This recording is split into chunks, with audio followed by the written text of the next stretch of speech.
So today we are reviewing right triangles for trigonometry. So for this, we are always going to say that we have our hypotenuse is the long side, and we're always going to have that be C as our value. A and B are going to be interchangeable, but if we were looking at this angle right here, which we'll call theta, then when we're looking at this line, this is going to be the opposite side.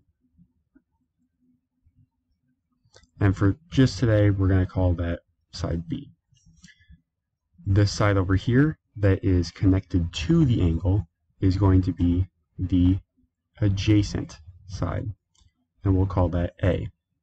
So if we're looking for one side length and we have the other two, we'll use the Pythagorean theorem, which is that A squared plus B squared equals C squared. And then if you were looking for A or B, you would just subtract the other one over. The other thing that we want to remember is that sine is going to be the opposite over the hypotenuse. So in our little diagram here, it would be B over C. For cosine, it is going to be the adjacent over the hypotenuse. And again, for this angle right here, that would be A over C. And for this last one, tangent is going to be the opposite over the adjacent.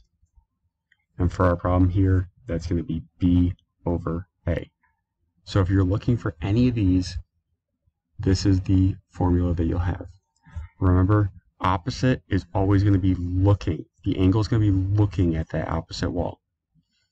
The adjacent is that one that it is connected to. And the hypotenuse is always going to be the longest one. If you have any questions on any of this, please let me know. Otherwise, have a good day.